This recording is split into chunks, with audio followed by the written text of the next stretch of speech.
Este é mais um vídeo da série FDB, em que nós traçamos o perfil de personagens da nossa família disfuncional brasileira. O personagem da vez é a Dona Amélia. Ela é casada com o seu Gumercindo, o tiozão do churrasco.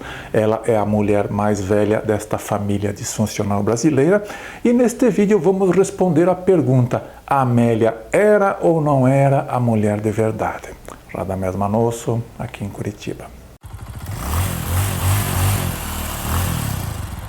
Dona Amélia era filha de uma família de imigrantes de formação católica. Ela teve 3 namorados na vida. O primeiro e o segundo namorados foram ali namoros apenas exploratórios, onde ela tomou o pé da situação para entender melhor como é que funcionava ali o mercado dos relacionamentos, mas foi com o terceiro namorado que a coisa engrenou. E aí ela se interessou pelo Gumercindo. E os dois casaram quando ela tinha apenas 22 anos. Segundo o IBGE, a Dona Amélia foi a última mulher no Brasil a casar virgem. Eles tiveram 3 filhos, todos nasceram antes da Dona Amélia completar 30 anos, ou seja, a Amélia constituiu família e teve os seus filhos ainda nos verdes anos da juventude, no auge biológico, como recomendava a cartilha do comportamento bom daquela época. A Dona Amélia sempre foi uma mulher batalhadora. Ela não tinha muito estudo, mas ela estava perfeitamente alinhada com o seu marido, o Gumercindo. Os dois eram batalhadores. No começo da vida, tudo foi difícil. A Dona Amélia teve que trabalhar ali lavando roupa para fora. Depois ali, quando o Gumercindo começou o seu empreendimento ali na área de madeira, ela cozinhava para os funcionários da serraria do Gumercindo, e à medida que o negócio foi evoluindo, ela também ajudava o Gumercindo ali na administração da empresa. Ela fazia toda a papelada da serraria, enfim. Segundo a lenda, que as mulheres de antigamente não trabalhavam, não produziam riqueza econômica, ficavam apenas em casa. Olha, a Dona Amélia não batia com esse estereótipo. Ela sempre teve protagonismo econômico na vida familiar. E é realmente o que acontecia naquela época. Naquela época, casamento era um empreendimento familiar. Então as pessoas uniam forças e tipicamente tanto o homem como a mulher participavam ativamente nas 3 funções importantes da criação dos filhos, que é prover, cuidar e educar. E a Dona Amélia sempre participou muito desse processo todo. Era uma mulher despachada, admirada por todos por sua iniciativa e por sua energia com que ela juntava forças com o seu marido Gumercindo aí para levar esta família adiante. Para nós entendermos melhor a Dona Amélia, nós temos que entender o tempo em que ela viveu. Ela viveu em uma época em que o casamento era indissolúvel. O casamento deveria acontecer ali nos verdes anos da juventude. O casamento era para ter filhos e o casamento era um empreendimento familiar. Ou seja, homem e mulher se uniam para lutar juntos pela subsistência, pela sobrevivência, porque não eram tempos fáceis, não eram tempos em que uma mulher poderia casar com o Estado, não era um tempo em que o Estado era provedor de uma série de vantagens e benefícios que estão disponíveis para a mulher contemporânea. Então, naquele tempo, a mulher, ela realmente tinha protagonismo econômico na vida familiar. Não da forma ali como acontece hoje, em que a pessoa sai de casa para buscar trabalho. Naquela época, geralmente o trabalho acontecia ali dentro da própria estrutura familiar. E a Dona Amélia é perfeitamente adaptada a este modelo de vida. Ela se sente ali como um peixe dentro d'água neste modelo de sociedade, para desespero de algumas feministas que ficam inconformadas em ver mulheres que são perfeitamente adaptadas a esta realidade que vigorava há há tempos atrás. Então, se você perguntar a Dona Amélia o que ela pensa sobre a vida em geral, como ela olha o seu passado, ela vai dizer que é uma mulher realizada. Afinal de contas, ela construiu uma família, a família tem um empreendimento econômico, ela criou 3 filhos que ela considera maravilhosos, ela está muito contente com o que ela realizou.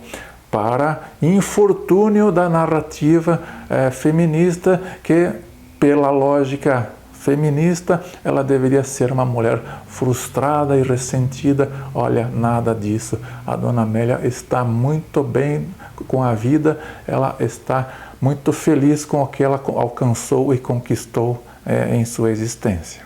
E nessa hora alguns vão perguntar, tá, mas e as relações da Dona Amélia com o Gumersindo? Afinal de contas, o Gumersindo não é nenhum príncipe encantado de contos de fadas.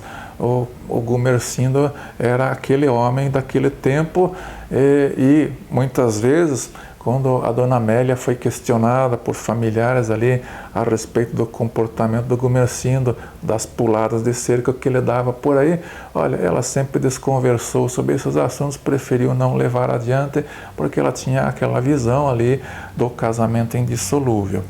E alguns podem até ser mais ousados e perguntar, tá, mas a Dona Amélia nunca traiu o Gumersindo? Olha, oportunidades para a Amélia não faltaram. Ela era uma mulher despachada, uma mulher que chamava atenção, uma mulher que tinha seus encantos e bons motivos até para, às vezes, pisar na bola com o Gumersindo ela tinha, porque o Gumersindo não era exatamente um exemplo de virtudes. Mas, se ela traiu ou não traiu o Gumersindo, este é um grande mistério, vai ficar ali para os anais da literatura, assim como foi o caso lá do Bentinho com a Capitu. Quero fazer um comentário rápido aqui sobre a canção Saudades da Amélia, do Ataúfo Alves e do Mário Lago. Eu já fiz um vídeo aqui no canal falando especificamente sobre esta música, dando a minha interpretação sobre esta canção.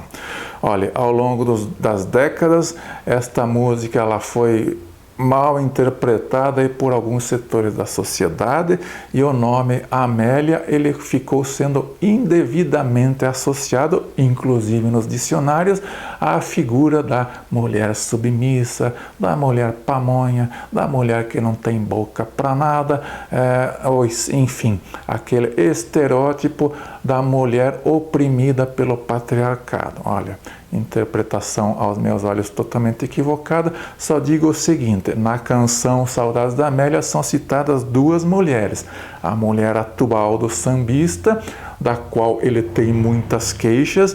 Ele diz que é uma mulher que tudo que ela vê ela quer, só quer tirar vantagem do marido, ou seja, a mulher atual do sambista é uma interesseira, uma consumista e uma mulher que vê o homem como caixa eletrônico. Ao contrário, a Amélia, que é a mulher anterior dele, não sabemos o que aconteceu, por que razão o relacionamento acabou. Da Amélia, o sambista tinha muitas saudades, porque ela era uma companheira. Ela, às vezes, passou fome ao lado do companheiro. A Amélia não tinha vaidade, ela enfrentava a pobreza com dignidade, ou seja, a Amélia retratada na canção não era o estereótipo da mulher submissa, pelo contrário, era o exemplo da mulher companheira, aquela mulher que estava ao lado do seu parceiro nos momentos bons e nos momentos difíceis. O seu Gumersindo é famoso por suas frases que ele costuma soltar ali nos churrascos que promove, mas a Dona Amélia também não fica para trás. Vou lembrar aqui de algumas frases que ela costuma dizer aí no meio familiar. Viu? Eu avisei, agora bem feito. Depois que eu estiver deitada num caixão, aí não adianta mais. Tenho marido só para enfeite. Acordei com um mau pressentimento. A gente fala, mas não adianta nada. Me lembro como se fosse hoje. Na minha idade, acordar sem dor é porque já morreu. Nessa casa é tudo eu. Só por Deus mesmo. Não me ajudam em nada, mas querem tudo na mão. Isso é porque não vai à missa, porque não lê a Bíblia. Agora que traçamos o perfil da Dona Amélia, podemos responder à pergunta: Amélia era ou não era a mulher de verdade? Olha, o nome Amélia já está carregado com uma energia negativa que vem ali da interpretação errônea que fizeram da música Saudades da Amélia, e o mais red pilado dos homens vai ter dificuldade em fugir desse estereótipo da Amélia. Sim, foi feito um trabalho muito bem feito na cabeça das pessoas nas últimas gerações para fazer-nos acreditar que aquelas mulheres da geração boomer para trás eram todas umas mulheres submissas, umas moscas sonsas, umas mulheres sem nenhuma iniciativa, oprimidas pelo patriarcado, blá, blá, blá, blá. Bom, vejam bem, esta é uma narrativa podre que foi construída aí dentro de uma expectativa de luta de classes, em que homens são colocados contra as mulheres, enfim, é uma narrativa que contaminou a cabeça e a forma de ver o mundo de quase todo mundo. Mas atenção, essas mulheres do passado, da geração boomer para trás, essas sim correspondiam imperfeitamente àquele conceito que nós poderíamos chamar de mulher guerreira. Sim, eram mulheres com iniciativa, eram mulheres proativas, eram mulheres com protagonismo econômico na família, e elas seguiam muito bem, com uma convicção ali estoica, aqueles princípios da união estável daqueles tempos. Na saúde e na doença, na alegria e na tristeza, na pobreza e na riqueza.